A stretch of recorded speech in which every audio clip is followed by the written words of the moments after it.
What is going on, YouTube? So just got done with my Michigan State preview earlier today, and right now I wanted to do my Stanford Cardinal preview.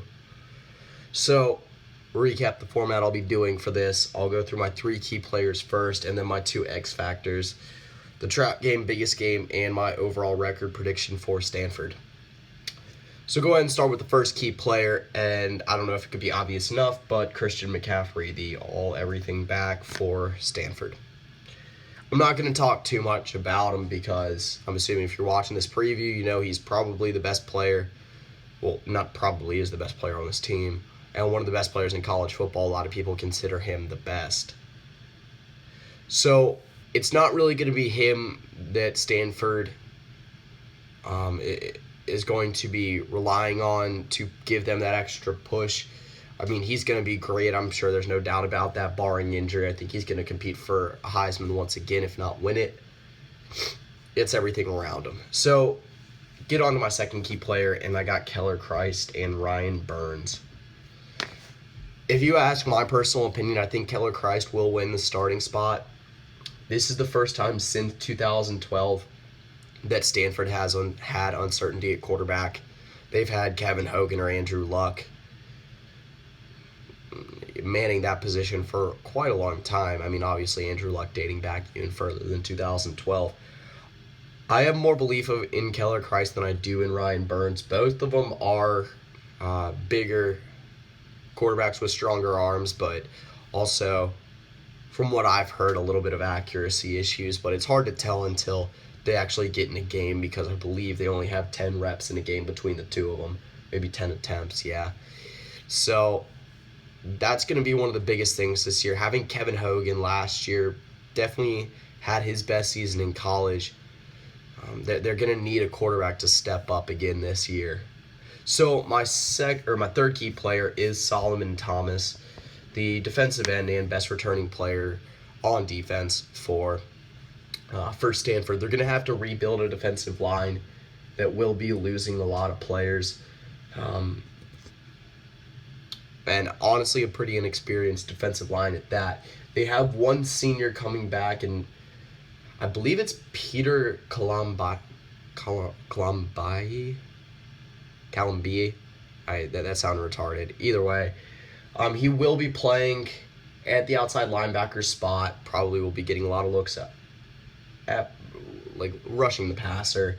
And then Dylan Jackson, Harrison Phillips will be manning the defensive line aside Solomon Thomas. I think one name to watch out for this year is Eric Cotton at defensive end opposite Solomon Thomas. He is a backup to start the year. Will be most likely a backup to start the year, but a returning senior hasn't really had much of a chance in college. And I think, again, a name you could definitely watch out for. So, get into my two X factors. The first one is finding consistency around Christian McCaffrey. I mentioned this earlier. Kevin Hogan was a very good quarterback for Stanford last year. This team does have a returning running back in Bryce Love that I think will be a stud after Christian McCaffrey is done at Stanford. Barry Sanders Jr. already transferred out because of all the reps that Christian McCaffrey will be getting and the fact that he probably would never get in the spotlight. Not to mention at wide receiver, I believe they have one of the best wide receivers in the Pac-12 in Francis Owusu, and then also alongside him, Michael Rector. They have two returning seniors, so I think the receiving core will actually be pretty solid.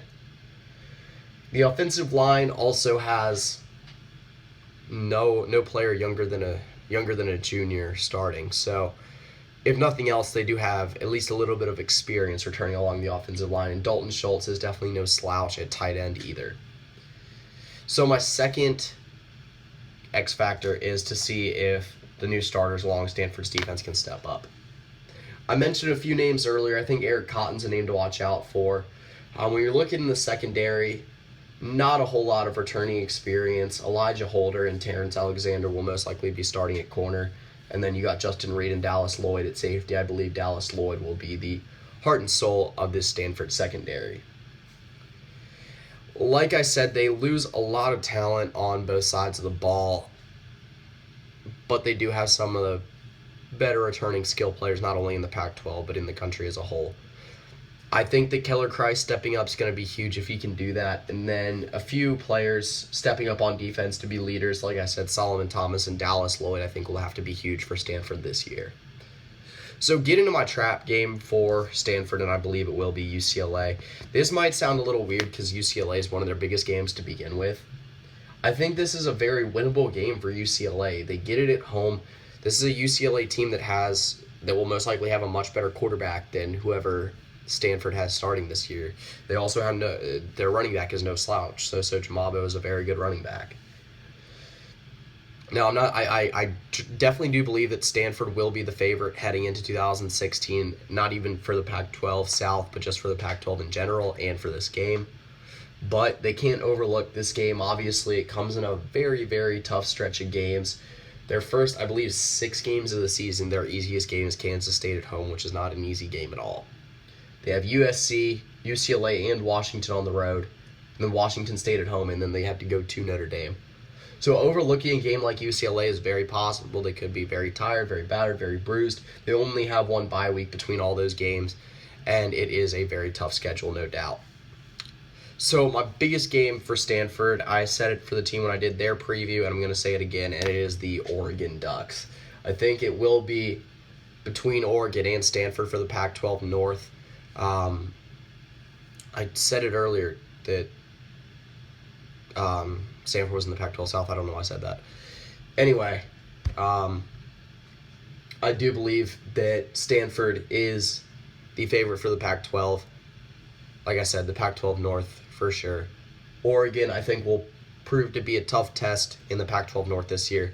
I think they're a little bit overlooked heading into this season. I can understand why. They're coming in with another grad transfer at quarterback, and they're relying very heavily on one running back in Royce Freeman. They do have a defense that has a lot of holes in it coming into 2016.